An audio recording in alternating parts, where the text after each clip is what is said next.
할렐루야. 이 새벽에 말씀 앞에 나오신 여러분들을 주님의 이름으로 환영하고 축복합니다. 오늘은 휴일인데 하나님의 은혜가 더 여러분의 하루의 삶 가운데 넘치기를 바랍니다. 믿음으로 선포하겠습니다. 능력받는 새벽기도, 응답받는 새벽기도, 성령을 체험하는 새벽기도, 하나님의 음성을 듣는 새벽기도 선포한 대로 될지어다. 아멘. 새벽의 기도가 그리고 묵상이 여러분의 삶의 가장 큰 힘이 될 수 있기를 축복합니다. 하나님께서 예레미야 선지자를 통해서 이 이집트에 남아서 우상을 숭배하는 백성들에게 강력한 경고의 메시지를 주셨습니다. 그러나 그들은 회개하는 대신에 하나님의 말씀을 따르는 것보다 우리 마음대로 하겠다, 이렇게 고백을 합니다. 그러면서 이런 변명을 했습니다. 우리가 우상을 숭배할 때는 잘 먹었고 잘 살았고 재앙도 없었다. 그런데 그 우상을 버리고 나니까 부족했고 칼과 기근으로 우리가 멸망을 당했다. 기복적 신앙에 깊이 빠져있는 그들의 모습을 우리가 보았습니다. 자, 그렇게 되니까 또 하나님께서 예레미야를 통해서 말씀하십니다. 너희들이 어떻게 그런 생각을 할 수 있느냐? 하나님께서 너희들이 어떻게 유다 땅에서 예루살렘에서 우상을 섬겼는지를 다 알고 계시고 다 보고 계시다. 너희들이 이렇게 어려움을 당한 일은 여기에 이유가 있다. 23절 함께 읽겠습니다. 시작. 너희가 희상 제물을 태우고 여호와께 죄를 짓고 여호와의 목소리에 순종하지 않고 그분의 율례와 규례와 계명을 따르지 않았기 때문에 이 재앙이 오늘날처럼 너희에게 일어났다. 줄을 치세요. 이 말씀에 이 남은 유다 백성들의 가장 심각한 문제는 영적으로 무지했다는 것입니다. 그 영적 무지를 어떻게 알 수 있느냐? 자기들이 당한 고난의 원인이 무엇인지를 깨닫지도 못하고 인정하지도 못하고 있다는 것이죠. 그리고 자기들이 겪은 고난에 대하여 오해를 하고 있다는 것입니다. 하나님은 예레미야 선지자를 통하여 반복해서 계속 말씀하셨어요. 바벨론을 항거하고 이집트를 의지하면 반드시 멸망을 당한다. 그러므로 이집트를 의지하지 말고 바벨론에게 항복해라. 그러면 너희들이 포로처럼 끌려갈 수는 있지만 이렇게 비참하게 멸망을 당하지는 않을 것이다. 계속 말씀하셨죠. 그런데 그들이 이 말씀을 듣지 않았죠. 그 불순종의 결과 이러한 하나님의 심판이 그들에게 임했다는 것이 팩트예요. 그런데 이들은 그런 말씀을 끝없이 들었으면서도 그리고 상황을 보았으면서도 자기들이 이렇게 재앙을 당한 것은 우상을 버리고 하나님을 믿었기 때문이다. 그러므로 우리는 하나님을 버리고 우상을 섬길 것이다. 이렇게 말하는 것이죠. 여러분, 우리가 믿음 생활을 하면서 가장 우리를 어렵게 하는 일은 영적으로 무지한 거예요. 하나님의 뜻을 모르고 하나님의 계획을 모를 때에 우리는 하나님에 대하여 오해를 하게 됩니다. 이것이 우리의 상황을 더 어렵게 만든다는 것이죠. 고난을 통해서 하나님이 의도하신 것은 우리로 하여금 더 믿음이 깊은 사람, 더 믿음이 성숙해지는 사람이 되기를 원하시는데 고난의 이유를 모르고 영적으로 무지하고 하나님에 대하여 오해를 하게 되면 우리의 영이 깊어지기보다 오히려 심령이 강팍해질 수밖에 없다는 것을 알 수 있습니다.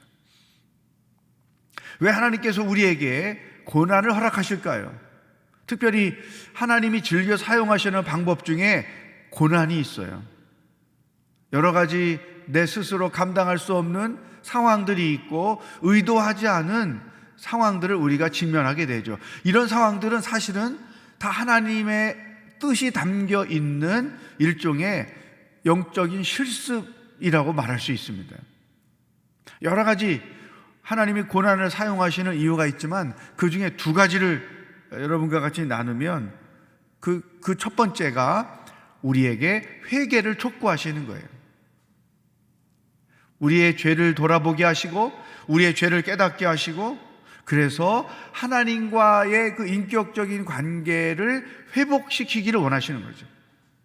어쩌면 죄에 대한 결과로 당연히 우리가 심판을 받을 수 있지만 하나님의 의도는 그것에 있지 않아요. 하나님과 우리의 사이를 갈라놓는 죄를 없애고 우리와의 관계를 회복하기를 원하셔서 고난을 허락하시는 경우가 대부분이라는 것이죠. 우리가 죄 때문에 좋은 것들을 다 잃어버리고 사는 거죠. 그래서 그것들을 다시 회복시켜 주시기 위해서 우리에게 고난을 허락하실 때가 대부분이다. 그러므로 우리가 당하는 고난은 어떻게 보면 나를 향하신 하나님의 사랑의 제스처라고 말할 수 있는 거죠. 만약에 하나님이 우리를 사랑하지 않는다면 우리가 죄를 짓든 죄악에 빠지든 내버려 두실 거예요. 그런데 사랑하시기 때문에 그렇게 내버려 두실 수가 없는 것이죠. 그래서 사인을 주시는 거죠. 그 사인이 뭐냐? 고난이라고 하는 것입니다. 교통사고를 당해서 2주 동안 병원에 입원을 한 분이 계세요. 이제 신방을 갔습니다. 그랬더니 이 환자가 이렇게 고백을 하는 거예요. 이 병상에 2주 동안 누워 있으면서 많은 것을 깨달았다고. 주마등처럼 지난 몇 년 동안의 나의 삶을 다 돌아봤더니 가장 심각한 문제가 뭐였느냐면 나는 일에 빠졌고 나 자신의 더 큰 관심을 가지고 열심히 살았는데 알고 봤더니 주님을 위하여 열심히 산 게 아니라 나를 위하여 열심히 살았고 일보다 하나님보다 일이 내 삶에 더 우선순위였다. 내가 하나님보다 더 우선순위였다. 그런데 이 병상에 누워 있다 보니까 내가 하나님과 인격적인 관계를 깊이 못 가졌구나. 내가 하나님의 말씀을 더 깊이 묵상하는 일을 너무나 소홀하며 살았구나. 자기를 돌아보는 거죠. 여러분, 고난이 우리에게 주는 가장 큰 축복은 자기를 성찰하는 거예요. 하나님 앞에서, 하나님의 거울 앞에서 자기 자신을 들여다보는 거예요. 그래서 고난이 내게 유익이라고 다윗처럼 그렇게 고백할 수가 있는 거죠. 이게 우리에게 고난을 허락하시는 하나님의 깊으신 일종의 배려요, 의도라는 것을 우리는 알아야 하는 것이죠. 또 한 가지, 우리에게 고난을 허락하시는 이유는 우리의 신앙과 인격을 성숙시키기 위해서 허락하신다는 것이죠. 우리 믿음은 성장해야 됩니다. 그런데 그 믿음은 고난을 부딪혔을 때 그 고난을 감당하는 그 상황을 통해서 성장해 가는 거죠. 그러니까 평범할 때, 아무 일이 없을 때는 우리의 믿음이 성장하기가 어려워요. 기도가 더 깊어지기가 어려워요. 하나님께 대하여 더 큰 관심을 갖는 일이 어려워요. 그런데 고난을 당할 때 그 고난을 감당하는 과정을 통해서 우리의 믿음이 성숙해져 가고 인격이 성숙해져 가는 것이죠. 그래서 여러분이 앞으로 크고 작은 어떤 고난의 상황을 당할 때마다 이렇게 생각하는 거예요. 왜 내게 또 이런 고난을 허락하시나? 하나님 진짜 너무하지 않습니까? 뭐 이렇게 생각하기보다 하나님이 또 나를 훈련시키시는구나. 내가 또 부족한 믿음이 있다는 것을 말씀하시는 거구나. 그래, 이 고난 그까이 거 믿음으로 감당해야지. 이 고난을 내 신앙과 인격의 성숙의 과정으로 삼는 것, 이게 가장 깊으신 하나님의 뜻이라는 것이죠. 여러분, 자기를 성찰하고 또 믿음 성숙의 기회로 삼는 것이 가장 하나님의 의도하시는 것인데, 지금 이 유다 남은 백성들은 하나님의 의도와 반대 길로 가고 있다는 거죠. 그러니까 이들은 이 고난을 통하여 얻은 게 아무것도 없는 거죠. 오히려 하나님과의 관계가 더 멀어지고 심지어 불신앙의 단계까지 내려갔다는 것이죠. 하나님께 서운합니다. 하나님 이럴 수가 없습니다. 이렇게 해서 하나님께 대하여 다친 마음을 가지고 어렵게 인생을 사는 사람들이 사실은 많습니다. 이것은 오해라고 하는 것이죠. 이렇게 이 고난을 이해하지 못하면, 영적으로 무지하지 못하면 어떤 현상이 나타나느냐, 자기가 당한 일들에 대한 책임을 누구에겐가 전가하게 돼 있어요. 그래서 많은 경우 하나님께 그 책임을 전가해요. 내가 당한 고난은 하나님 때문이야. 그 다음에 또 사람에게 책임을 전가해요. 내가 이렇게 어려움을 당하게 된 것은 누구 때문이야? 때문이야. 이렇게 늘 외치면서 살게 되는 것이죠. 그래서 원망에 빠지고 저주에 빠지고, 그것 때문에 더 큰 낙심에 빠져버리게 되고, 그래서 더 많은 것들을 잃어버린 채 인생을 살아가게 된다는 것이죠. 영적 무지가 가져다 주는 이 무서운 결과는 우리 신앙인의 삶을 피폐하게 만들어 버린다는 것이죠. 이제 예레미야가 또 이렇게 24절부터 권고를 합니다.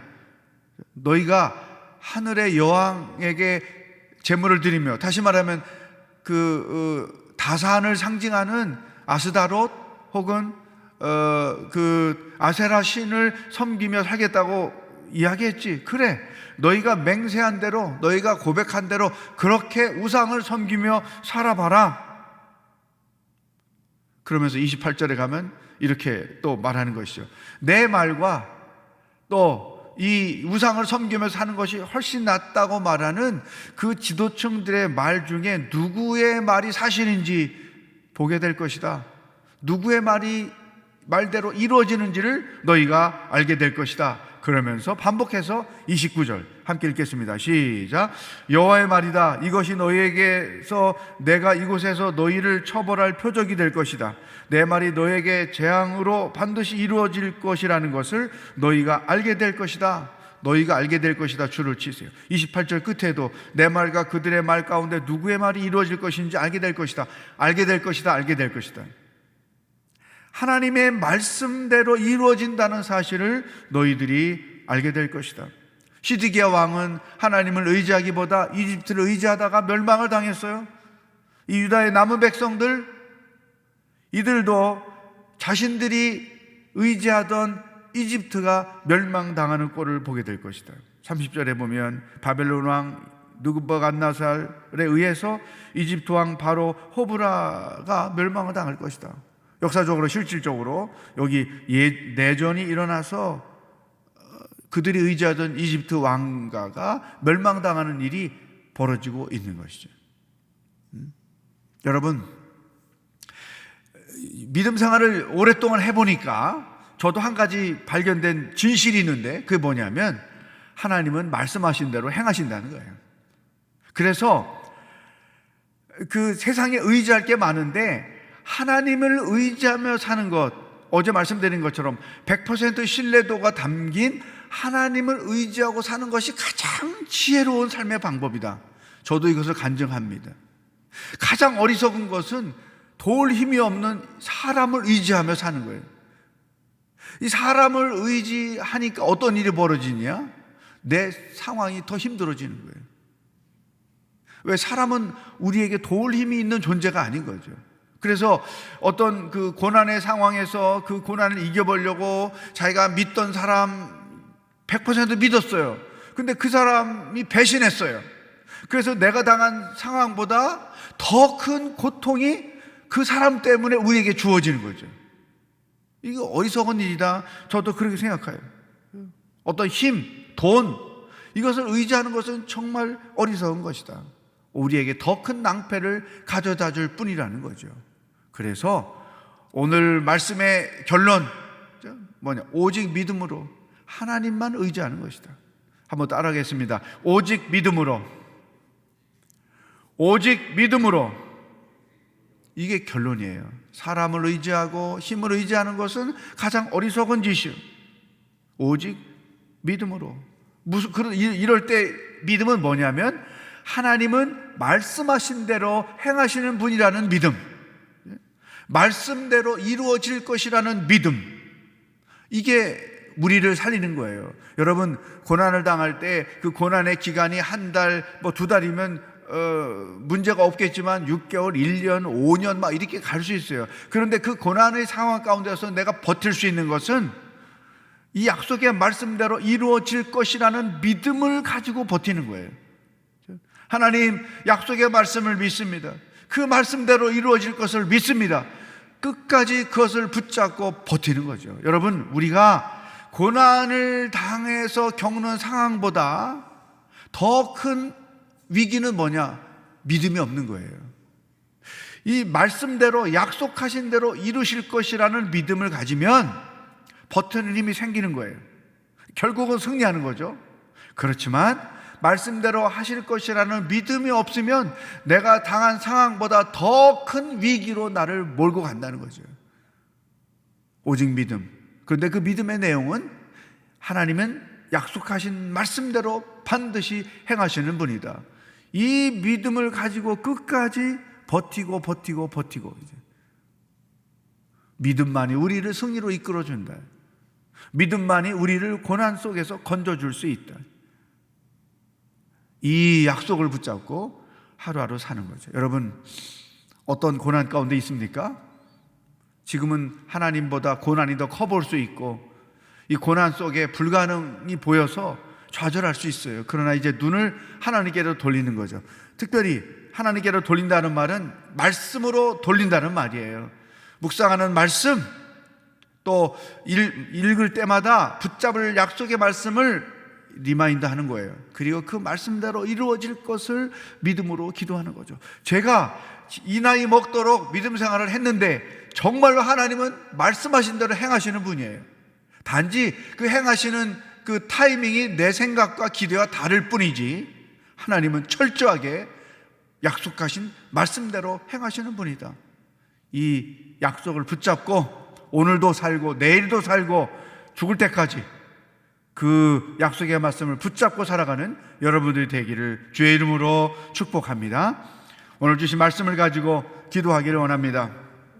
하나님, 나의 영적 무지를 깨우쳐 주시고 하나님의 깊으신 뜻을 헤아릴 수 있는 지혜를 허락하여 주시옵소서. 고난의 원인을 몰라서 그 책임을 하나님께 혹은 사람들에게 돌리고 나는 더 큰 절망에 빠져 살고 있었습니다. 이 어리석음을 깨우쳐 주시고 정말로 나를 돌아보고 내 신앙과 인격을 성숙시키는 기회로 삼는 지혜자가 되게 하여 주시옵소서.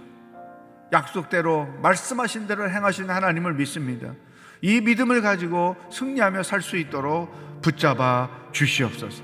이 나라의 민족 가운데 예배가 회복되고 하나님의 영광이 회복되는 날이 속히 오게 하시며 내일과 모레 이틀 진행되는 주일 예배 가운데 성령의 기름 부으심이 넘치도록 역사하여 주시옵소서. 이 세 가지 제목을 가지고 다 같이 합심해서 기도하겠습니다.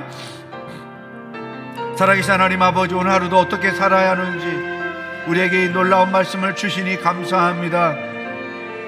믿음이 없음이 문제였습니다. 돈이 없고 병이 들고 상황이 어렵고 고난이 문제가 아니라 내가 믿음 없는 것이 가장 큰 문제였습니다.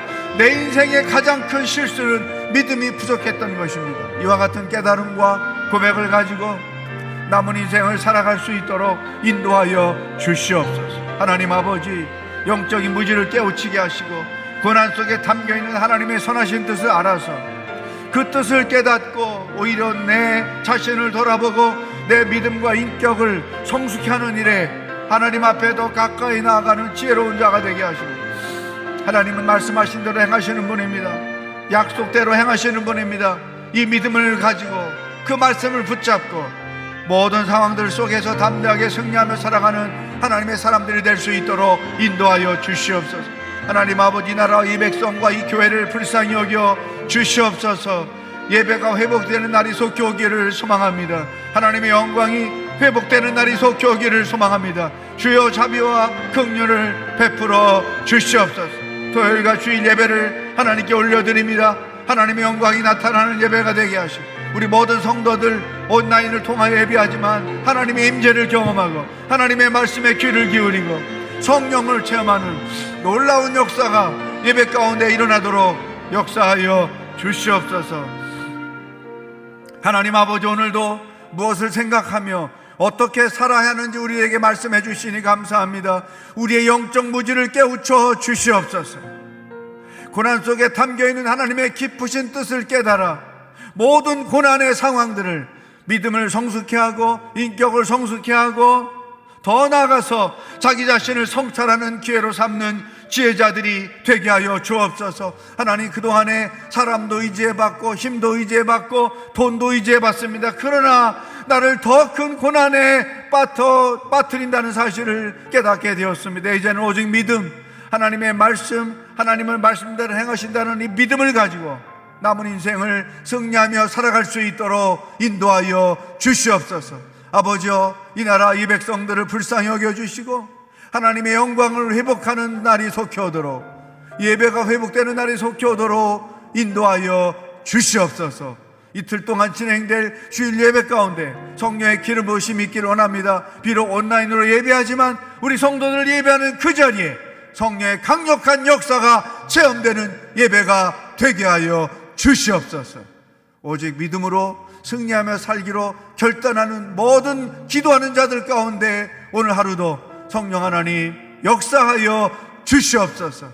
우리와 동행하실 주님을 기대하며 예수 그리스도의 은혜와 하나님 아버지의 사랑과 성령의 교통하심이 평생 약속의 말씀을 붙잡고 승리하며 살기로 결단하는 기도하는 모든 성도들과 복음을 들고 애쓰며 수고하시는 선교사님들과 하나님의 영광 예배를 회복하기를 기대하는 이 땅의 모든 백성들 머리 위에 영원히 함께 하시기를 축원하옵나이다. 아멘. 승리한 하루가 되기를 축복합니다.